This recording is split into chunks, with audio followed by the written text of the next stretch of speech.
From the front lines of the military to the front lines of business, this is Military to Management. I'm your host, Eamon. Each episode, we uncover how veterans are translating discipline, leadership, and mission-first values into success in today's corporate world. Hey, Brian, good morning. Thanks for joining us on the Military to Management podcast. Excited to talk to you today. Have an interesting story and are connected with a couple other guests we've had on the podcast. So without further ado, can you kind of walk us through what you did in the military and how long you were in? Yeah, thanks for having me. I joined the Marine Corps, United States Marine Corps, back in May of 2016. I became an infantry officer, did 4 years of active duty at 2MEF in the 2nd Marine Division at 3/8, and then 2 years in the reserves at the MEF Information Group down there in Camp Lejeune. So fully separated in 2022, but really my transition journey kind of starts in August of 20 in the midst of COVID, and that was just definitely an interesting time to get out of the military. So I'm excited to be here, talk a little bit about that. Yeah, great. I also transitioned in the midst of COVID, so I definitely can relate to the, let's say, uncertainty and fog of war that came with that. But walk us through it a little bit. Tell us what it was like to transition during that time and like how everything went for you. Yeah, I started about 8 months before, so I was looking like in January, I was pretty sure that I was going to separate. It was kind of like a 70-30 kind of gamble. Career designation was coming up for me in April, so I could have committed to the extra 2 years. Um, and that was kind of the big gambling point. But because I had started early, even though COVID was going on, I feel like there were some opportunities. So the initial kind of like resume building, I had a lot of help from a former Marine who works at Amazon and is a retired Harrier pilot. He was a great mentor. And then I had a local mentor that I'd met in the Camp Lejeune area, um, and he introduced me to a company that I work for now, Booz Allen Hamilton. They had a presence on base, and I started looking at positions that I may be uh, suited for and with my skill sets, and there was one that was related to financial analysis, resource analysis, training and readiness, uh, things I did in my finance degree and my MBA combined with what I did as a platoon commander in an XO. So that was really kind of a helpful. There was no openings at the time, but I put my resume in, and he was able to help me at least introduce me as a candidate. And then I just got, very fortunate. About a month before I transitioned, someone from that team left. They did some interviews. I was one of a few that made it to the final, and I was selected, and that's where kind of my career began. So again, very fortunate that I was able to pick up in the civilian world with something, but basically right at separation. Um, I'd say 60, 70% of like somebody, and that helps you at least get elevated in the pile. Because I was a first lieutenant, almost brand new captain, just separating. But being able to kind of just get your name out there, that was extremely helpful. You said you started preparing, several months before you made the decision. What were some of the activities or actions that you took to kind of get yourself prepared? My first call was to that retired Harrier pilot. He's a friend of mine. I've known him for a long time. I saw his journey. He went from turning his experience as a pilot to going the opposite direction, like working as like a corporate safety officer, and then spinning that into a career at AWS in technology, which was pretty interesting. So he was a great wealth of knowledge. He also gave me cautionary tales about potential unemployment during COVID, and uh, good advice for sure. There was definitely definitely ran the risk. Um, so that was the first thing. The second thing was just doing resume research. He helped me with the resume for sure. I think you can get too much feedback at times. People all have their different opinions. You kind of just have to find one solution that works for you, and that solution is usually is brief, strong, and tailored to that that career path you're going towards. What can you leverage from your past experience? that shows that you're capable of doing that next thing. So like I said, that's what I honed in on with that first job at Booz Allen was the training and readiness experience from the Marine Corps, and then my MBA and my financial analysis experience from my college days. Awesome. So your time in the Marine Corps, you're getting out during COVID. Were there any values or lessons you took from your time in the Marines that have kind of continued to serve you well um, in your current role? Definitely. I think the most important lesson I learned there was a mix. It was two, really, twofold. Compassionate leadership, which I try to bring forward now that I'm kind of a job leader for some junior team members. And then the second, self-awareness, which is something I work on continually. I learned self-awareness kind of as I was preparing for the military through a mentor of mine that helped me prepare to become an officer, and it was focused a lot on physical, and then it moved into emotional self-awareness. But even just like self-awareness when you're in the office and it's those grinding days uh, in the Marine Corps, that was something I didn't do great at, and I'd get that feedback from squad leaders, the platoon sergeant, being like, "Hey, the office work is grinding you down, and it's showing. So just be aware of that." So it's really a multi-headed uh, trait that you have to bring forward, but it applies to the civilian world because so many of your days, especially in when you're working in consulting like I do, it's dictated by client needs, client schedules, a lot of things you can't control. So you have to just have the awareness to maintain a cool head and go about your time and make it look like nothing bothers you in a nutshell. Things get busy, things like that. So self-awareness and then the compassionate leadership. I always wanted to give the benefit of the doubt to guys, but not to a point where they could abuse it. So I started with giving benefit of the doubt. Like you always have my utmost trust in your abilities and your honesty, your integrity, your effort right from the get-go. And then if there are things that happen, like is there a cause for that? Is there something going on in that individual's life? I'd reflect on that, talk with them. Um, there was maybe one or two times where I let it go, like I gave too much of the benefit of the doubt. So definitely something you can learn from. But bringing that over to the civilian world helps a lot too, because everybody, it's not the same as the Marine Corps. The demands are different. You don't have the same necessarily intimate knowledge of people's lives and relationships.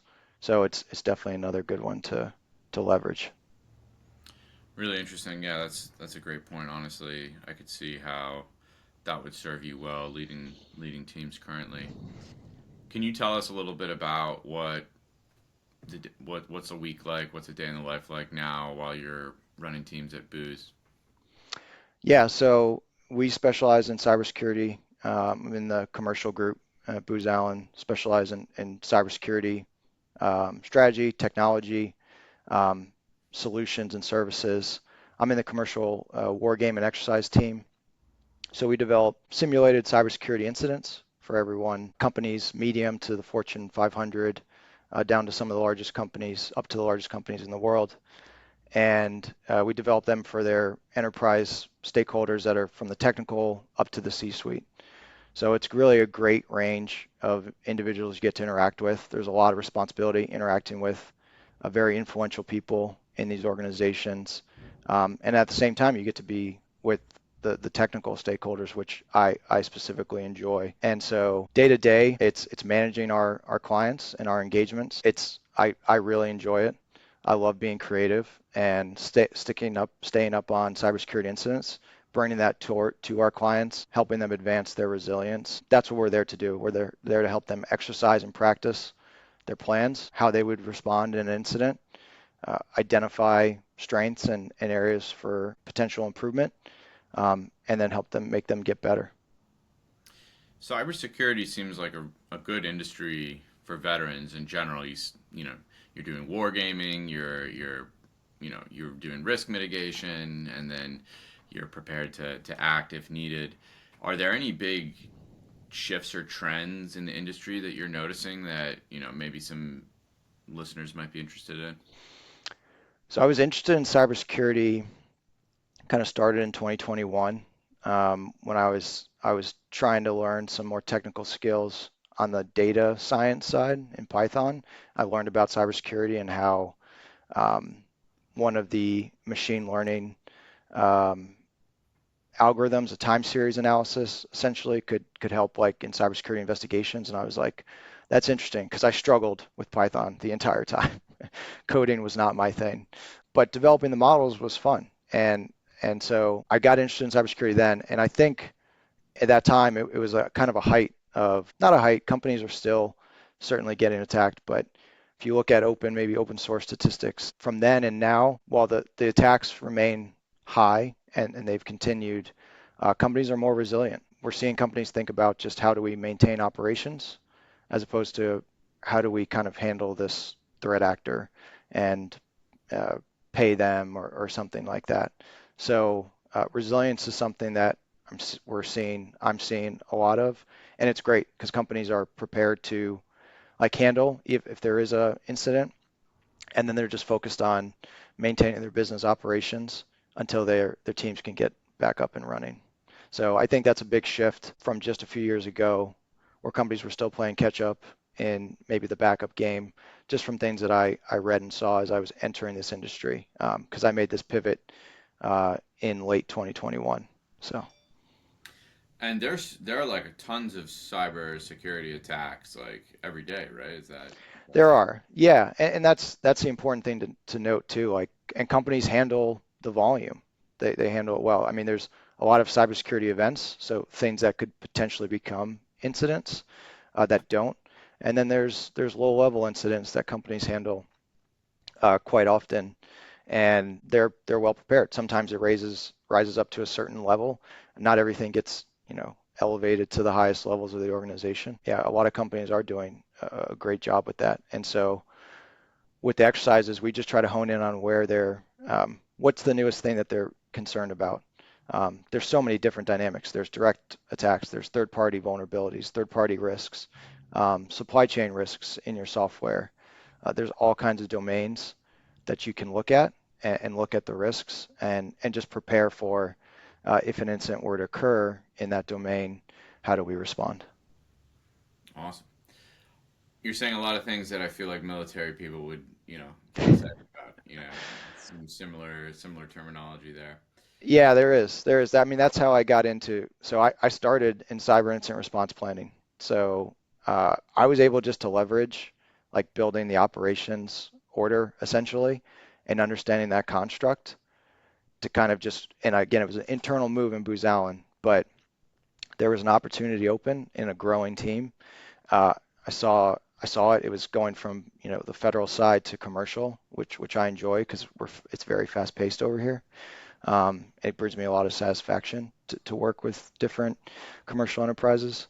So yeah, it's again leveraging that military experience. I really nothing I could look back on from my college days that I could bring forward to this job. So that was definitely important. Awesome. Really cool. What's currently working well for you and your team? Is there any like process or strategy that you guys are employing that, you know, might be separating you from either your competition or providing additional value, for your clients? We're just highly organized. We have a proven tradecraft approach, and we're highly organized and I think highly detailed. That's a testament to our leadership, testament to the track record of wargaming and exercise in Booz Allen. Booz Allen kind of wrote the book years ago on that, starting with DoD kind of war games, and it's kind of a long lineage. And to see that applied to cybersecurity, which we've now been doing for a dozen years or more, is really, really great to see. So I think it starts with the approach to planning, and we take it very seriously. There's almost it's in ways, it's an analytical approach to bring analytical benefits to the client. Part of the experience of an exercise is the experiential. It's experiencing kind of what it's like, and you can bring certain things into the exercise to do that, to make it feel like it's real, because all this is still happening, on the wire. It's hard to be seen unless you see it in business impacts. So how can you bring that experience to the players, but then also that analytical, like what can we do better of? How can we prepare a little bit more to respond? Awesome. Yeah, I'm sure. I hope some people listening to this who might be, into the war planning, wargaming, might be interested in what you're doing. Yeah, So, one question I always like to ask is: are there any key metrics or KPIs that you and your team are focused on? And if so, can you kind of walk us through like what some of those are? not particularly. The biggest thing for me and brings me satisfaction is if you have clients that want to work with you again. Exercising is not a one and done type of discipline. It should be repeated. It should be built on. You can start an organization off and basically just, do you have plans? Have you prepared on paper for this? And then how do you operationalize those plans? And an exercise can help them do that. It can start even slower with a facilitated discussion, very low pressure environment, and then it can start building up from there into a tabletop exercise, which we do quite a bit of, and then it can even go further for the technical side, at least, and it can go further into a penetration testing type of engagement, like a red team, blue team, purple team engagement, where they're actively kind of trying to get in, and defenders on the enterprise side are actively looking for those attacks. So there's a range of maturity, but for me, it's when a client comes back again, and we have a lot of those, that brings us a lot of satisfaction. You work with the same people year after year. It knows you reinforces that you're providing some value to them. And then we're also looking just to build upon their maturity as we go along that path. Amazing. Where do you see either yourself in particular or your team in the next 6 to 12 months? Like, what are your goals? What do you see happening? I can speak from my lens. I'm in I've been using my GI Bill, which I recommend everybody does. So for sure, like if you're a transitioning veteran and you have not leveraged your GI Bill, or you still have some of it left, if you used whatever your situation might be, use it. If you can't pass it off to a spouse, a child, think about what you can use it for. I'm at the SANS Technology Institute, which is a well-known cybersecurity, kind of wrote the book on cybersecurity training, and they turned it into an accredited college as well. So I'm getting a graduate certificate in cybersecurity engineering. I'm finishing up my last class right now. It's in cloud. So I've gone from this kind of soft-skilled military to someone with some technical background and some knowledge, and having done hands-on work through that. So personally, I enjoy, like I said, the technical exercises. So within my team, that's where something that I'm trying to leverage is building more technical exercises and building more a benefit for the technical stakeholders that want to participate specifically in our tabletop exercises. So that excites me the most. It's something that the team has given me some opportunity to do, and it's really where I feel most comfortable and most satisfaction from the job currently, so I can apply what I'm learning at SANS. Awesome. So, how much have you used your GI Bill? Did you use it for your MBA as well, or did you just use it for the certificate? Like, sometimes people don't know you can use it for certificate programs. So, can you kind of Yeah, walk us through that? yeah, yeah. So no, I got my MBA before I joined the Marine Corps, a little backwards, I guess, but I did a 5-year program in my school. Uh, just took the chance at applying to a graduate position at the school, got accepted, got a lot of that degree covered, and is really grateful for my parents supporting it and covering the bit that was left. So I did that. My dad actually challenged me to do it. My dad was a 28-year career military officer, and I still remember the day we were driving in the car, and he was like, "You should apply for this." And I was like, "Why?" I was like, "I'm joining." I'm joining the Navy, or I'm joining the Marine Corps, one or the other. And he goes, well, guess what? What happens when you decide to get out? And I was like, well, I'm doing at least 6 years, at least 8. I'm doing something. And you see how that turned out. So he was spot on. So the certificate program, yeah, you just have to find, I think each and every, I learned from a lot of my Marines. I asked a lot of my Marines. I've got some great success stories from guys. One of my squad leaders just landed his first gig at Capital One as a technology project manager, making over 6 figures after, working hard at University of Virginia and then UNC Chapel Hill. Just, I learned a lot from them and how to navigate that. And I saw the opportunity for a certificate to be used. Essentially, it's 12 credits total, 12 to 15. So it's a third to a little bit more than a third of a master's degree at this school. So it's 1 year of the GI Bill. So I still have 2 years left after that. It's something for people to look at. If you're going to get into cybersecurity, certifications can be your pathway. And that's also what I'm gaining at SANS. It's kind of a dual-headed thing. You get the certificate, but you also get these industry certifications along the way. So would be happy to talk to anybody about that who wants to get into cybersecurity or has a cybersecurity degree and is looking what to do next, because a lot of the certifications, at least at SANS, they all have practical hands-on knowledge that you can apply on day one of your job. Amazing. Thanks for sharing that, man. Brian, if you could wave a magic wand and fix like any problem that you're dealing with right now professionally, or even with the transition, what would it be? Ooh, that's a good one.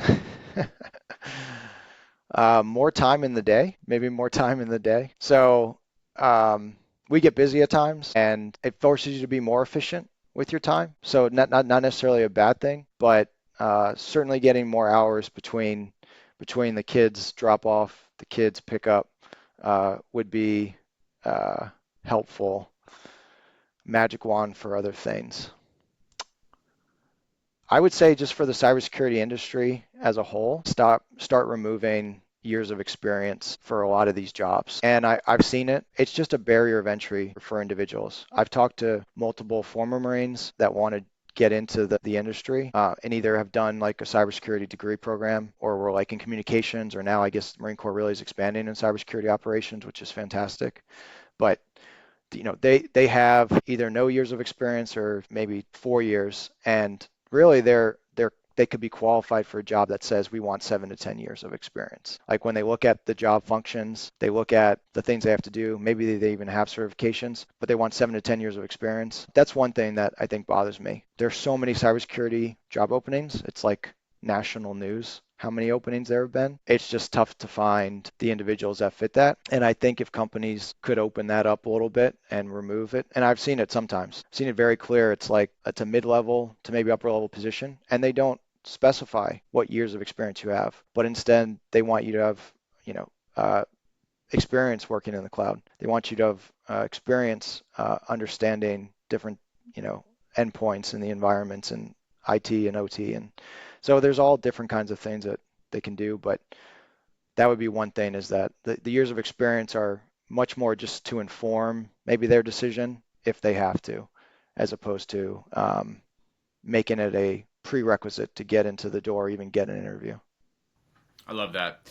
I think years of experience is I mean, in the civilian world, honestly, and in the military too, like it would be much better to just make things, you know, skills based or like, can somebody do the job? Years of experience definitely can, in some ways hamper getting the best talent, in my opinion. Yeah. So that's definitely a great thing to share. Do you have any advice for anybody getting out of the military who might want to, go down a similar path like you, go into cybersecurity? Do you have any? I know you've kind of sprinkled a bunch of advice throughout this whole time we've been chatting, but do you have anything specific, like, hey, if you're thinking about getting out, do X, Y, Z if you want to get into cyber? Start with reading everything. That's my first. Reading everything about cybersecurity that you can. I still do that on a daily basis. A lot of mine is focused on incident and incident response because that's where I'm at right now as far as my current job and also what I love. And I get those other skills like security engineering, penetration testing, uh, uh, defensive operations from my degree program. But start with reading and then start finding some kind of education pathway that can take you down there. And it doesn't always mean it has to be a 4 year degree. There's certainly a lot of jobs that are looking at that, but there are individuals that have master's degrees in cybersecurity that I know that it has not really helped them. A master's degree that doesn't teach you any technical knowledge and you're trying to break into the industry, that's tough. That's really tough. It may not be always the right fit for that. So the certificate path is a great way to start, and start very much big to small. Learn the foundations about everything. You've got to start with the foundations, There are a few organizations out there that do that well, and learn just basics of IT as well.